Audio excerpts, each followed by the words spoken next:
लालची औरत अपने पति के साथ रहती थी। उसका एक बेटा था जिसका नाम बाबूलाल था। वह कोई काम धाम नहीं करता था, बस पूरा दिन गांव में इधर उधर मंडराता रहता था। एक बार अगर और मुझे राम प्यारी बोले ना तो एक लगाऊंगी। चुपचाप यहाँ से चला जा, नहीं तो मुझसे बुरा कोई नहीं होगा। अरे सुमन, तुम गुस्सा क्यों होती हो? तुम मुझे बहुत अच्छी लगती हो। मैं तुमसे शादी करना चाहता हूँ। मुझसे शादी के सपने छोड़ और निकल यहाँ से। बड़ा आया शादी करने वाला। फिर इतना बोलकर सुमन गुस्से में वहाँ से चली जाती है। तभी बाबूलाल का दोस्त वहाँ से गुजर रहा होता है। अरे बाबू भाई, ये सुमन तुमसे क्या कह रही थी? कुछ नहीं भाई, अपने प्यार का इजहार कर रही थी। लेकिन भाई उसके हाव भाव से तो कुछ और ही लग रहा था।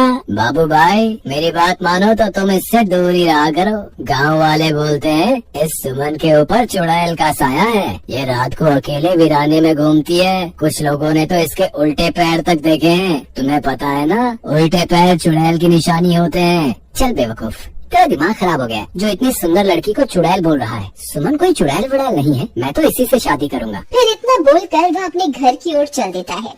माँ, अब मेरी शादी की उम्र हो गई है। मेरी किसी सुंदर सी लड़की से शादी करवा दो ना। हाँ, क्यों नहीं। अगर राजा बेटा का कोई और भी अरमान है तो वो भी बता दीजिए। आपके सारे अरमान एक साथ ही पूरे करवा देंगे। काम धाम तो कुछ करना नहीं है। तेरी उम्र के सारे लड़के कुछ ना कुछ काम कर रहे हैं और एक तू है पूरा दिन घूमता रहता है और मुफ्त की रोटियां तोड़ता रहता है। भला तुझ जैसे लड़के को कोई अपनी लड़की क्यों देगा? पहले कोई काम धाम करके कुछ पैसे वैसे कमा के दिखाओ, फिर शादी के सपने देखना। चल भाग यहाँ से। हमारा कहीं का तो किसी काम धाम का नहीं है। देखो ना माँ, पिताजी हमेशा मेरी बेइज्जती करते रहते हैं। किसी दिन मैं घर छोड़ के ही चला जाऊंगा। अरे नहीं नहीं बेटा, कैसी बातें कर रहे हो? ये सब तुम्हारा ही तो है। अजी आप तो रह नहीं, तो हर वक्त मेरे भोले भाले बेटे को नीचा दिखाते रहते हो। अजी हमारे पास इतनी धन दौलत है, क्या आप ये सब अपने साथ ऊपर लेके जाओगे? भला मेरे बेटे को कमाने की क्या जरूरत है?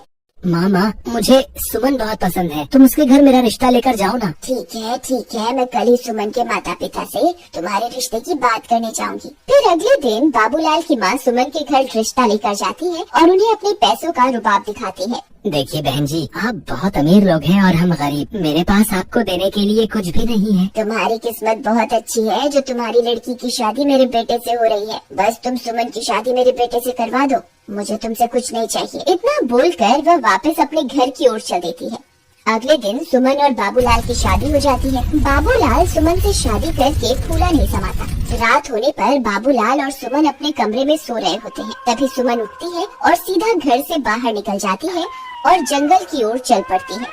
बाबूलाल के दोस्त को सुमन पर पहले से ही शक होता है, इसलिए वह उस पर पहले से ही निगरानी रखे हुए होता है।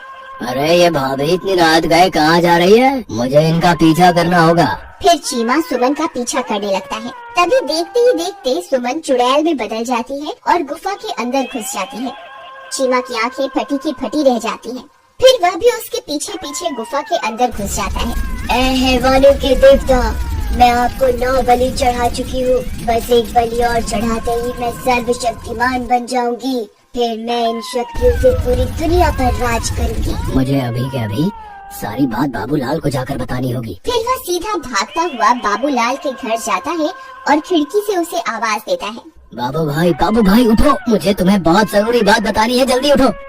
अरे क्या हुआ भाई, इतनी रात तुम यहाँ क्या कर रहे हो? भाई मैंने तुम्हें पहले ही कहा था कि तुम्हारी बीवी चुड़ैल है, लेकिन तुमने मेरी बात का विश्वास नहीं किया था। भाई मुझे लगता है कि तुम्हारा दिमाग खराब हो गया है, जो ये बहकी बहकी बातें कर रहे हो। अच्छा तो ये बताओ कि क्या सुमन घर पे है? इतने में सुमन वहाँ आ जाती है। क्या हुआ चीमा भैया, इतनी रात के कैसे आना हुआ? चीमा सुमन को घर पर देखकर हक्का बक्का रह जाता है। अब कुछ नहीं भाभी जी, मैं तो बस यहाँ से गुजर रहा था तो सोचा बाबू से मिलता चलूं। अच्छा मैं चलता हूँ। इतना बोलकर चीमा वहाँ से दुम दबा के भाग जाता है। अजी क्या हुआ, ये आपका दोस्त आपसे क्या कह रहा था? कुछ नहीं, बस ऐसी ही बेकार की बातें कर रहा था। चलो अब तुम सो जाओ, रात बहुत हो गई है। फिर सुबह होने पर वह सेठानी गुस्से से लाल हो जाती है क्योंकि सुमन अभी तक सो रही होती है। ए बहुरानी, अभी तक सो रही है क्या?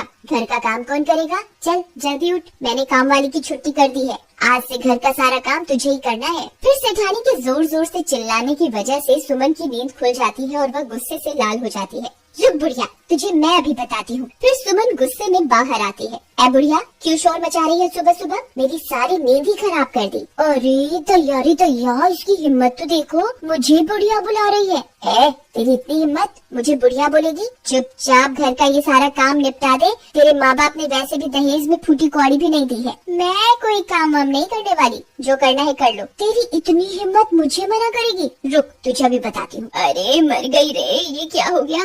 तेरी इतनी हिम्मत, मुझे अभी के अभी छोड़ दे। बाबू बाबू बाबू, देख तेरी बीवी मेरे साथ क्या सलूक कर रही है, जल्दी आ, मुझे इससे बचा, नहीं तो ये मेरे सारे बाल नोच डालेगी। फिर अपनी माँ की चीख पुकार सुनकर बाबू दौड़ा दौड़ा अपने कमरे से निकलकर वहाँ पहुँच जाता है।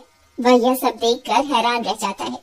ए सुमन, तेरी इतनी हिम्मत, तू मेरी माँ के साथ ऐसा सलूक करेगी? अभी के अभी मेरी माँ को छोड़ दे, वरना अच्छा नहीं होगा। फिर सुमन उसे छोड़ देती है और सीधा अपने कमरे में चली जाती है। माँ आप ठीक तो हो ना? आपको कुछ हुआ तो नहीं ना? मैं ठीक हूँ बेटा, मैंने तो बस इसे घर का थोड़ा काम करने को कहा था और इसने मेरी तो धुनाई ही कर दी। फिर बाबू परेशान होकर घर से बाहर निकल जाता है। वहाँ उसे उसका दोस्त चीमा मिलता है। क्या हुआ बाबू भाई, इतने परेशान क्यों? क्या तुम्हें पता चल गया कि तुम्हारी बीवी चुड़ैल है? मजाक मत कर यार चीमा, मैं वैसे ही बहुत परेशान हूँ। आज सुबह सुबह तो सुमन ने हद ही कर दी। उसने माँ के बाल पकड़कर उनसे बहुत बदतमीजी की। भाई मैंने तो पहले ही कहा था कि सुमन कोई साधारण लड़की नहीं है, उसके ऊपर चुड़ैल का साया है।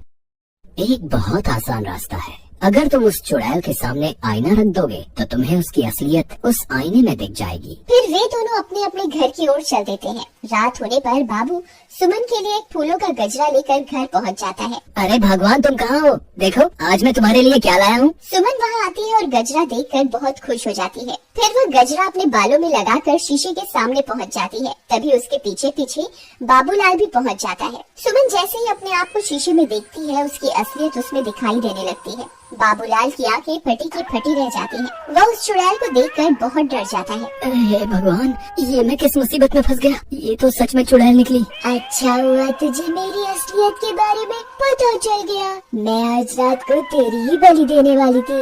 अरे भागो रे, ये तो चुड़ैल निकली, अपनी जान बचा के भागो। चीमा भाई मुझे बचाओ, मेरी बीवी तो चुड़ैल निकली, तुम सही कहते थे। हाय मर गए रे। फिर वह सीधा भागता भागता अपने दोस्त चीमा के घर पहुंच जाता है। चीमा भाई जल्दी से दरवाजा बंद कर दो, तुम सही कहते थे, सुमन तो चुड़ैल है। मैंने उसकी असलियत आईने में देख ली है, अब वो मुझे नहीं छोड़ेगी। अजी मुझे लगता है आपका ये दोस्त अपने साथ साथ हमें भी मरवा के छोड़ेगा। तुम अभी कभी से घर से बाहर निकालो, नहीं तो इसकी पत्नी इसका पीछा करते करते यहाँ पहुँच जाएगी। तभी जोर जोर से दरवाजा खटखटाने की आवाजें आने लगती है। वे सब लोग डर जाते हैं। अरे दया रे दया, लगता है इसकी पत्नी इसका पीछा करते करते यहाँ पहुँच गई।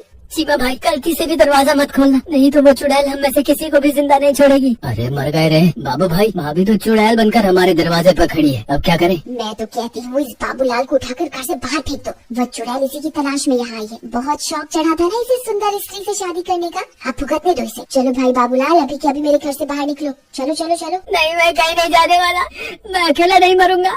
अगर तुमने मेरा साथ नहीं दिया तो मैं तुम्हें भी अपने साथ लेकर मरूंगा। अरे दैया, ये तो अपने साथ हमें भी मरवा के छोड़ेगा। अजी आप ही कुछ कीजिए ना। बाबू भाई मेरे घर में छोटे छोटे बच्चे भी हैं, अगर ये चुड़ैल इस घर में घुस गई तो हमारे साथ हमारे बच्चों को भी नहीं छोड़ेगी। कृपा करके तुम इस घर से निकल जाओ। ठीक है दोस्त, मैं अपनी वजह से तुम्हारे मासूम बच्चों की जान खतरे में नहीं डाल सकता, मैं अभी के अभी इस घर से चला जाता हूँ। शुक्र है भगवान का, इस आफत से जान तो छूटी। रुको मेरे दोस्त, अगर मरना ही है तो मैं भी तुम्हारे साथ मरूंगा। राधा तुम अंदर बच्चों के पास चली जाओ, मैं अपने दोस्त को यूँ अकेला नहीं छोड़ सकता, मुझे अपनी दोस्ती निभानी होगी। अजी आप पागल हो गए क्या? वह चुड़ैल एक ही बार में आपकी जान ले लेगी। आप इसकी वजह से खुद को मौत के मुंह में क्यों धकेल रहे हैं? अगर मैंने आज अपने दोस्त का साथ नहीं दिया तो ये दुनिया कभी भी किसी की दोस्ती पर एतबार नहीं करेगी। अगर अपनी दोस्ती साबित करने के लिए अपनी जान भी देनी पड़ी तो मैं दे दूंगा। चलो बाबू भाई, मैं भी तुम्हारे साथ चलूंगा। चीमा भाई मुझे तुम्हारी दोस्ती पर कोई शक नहीं है, लेकिन तुम मेरी वजह से अपनी जान मत दो। हम दोनों मिलकर भी इस चुड़ैल का सामना नहीं कर पाएंगे, हमारा मरना तय है। तुमने सही कहा, हम दोनों इसका मुकाबला नहीं कर पाएंगे, लेकिन मैं किसी को जानता हूँ जिसके सामने ये चुड़ैल पल भर के लिए भी नहीं टिक पाएगी। तभी चीमा भागकर घर में बने मंदिर की ओर जाता है। हे महाबली हनुमान, हम आपके बिना इस चुड़ैल का सामना नहीं कर सकते।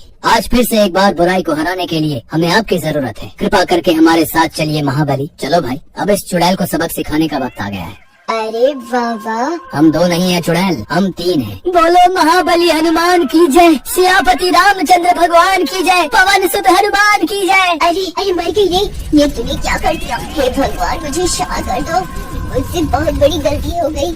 हे महाबली, हे सर्वशक्तिमान, मुझे क्षमा कर दो।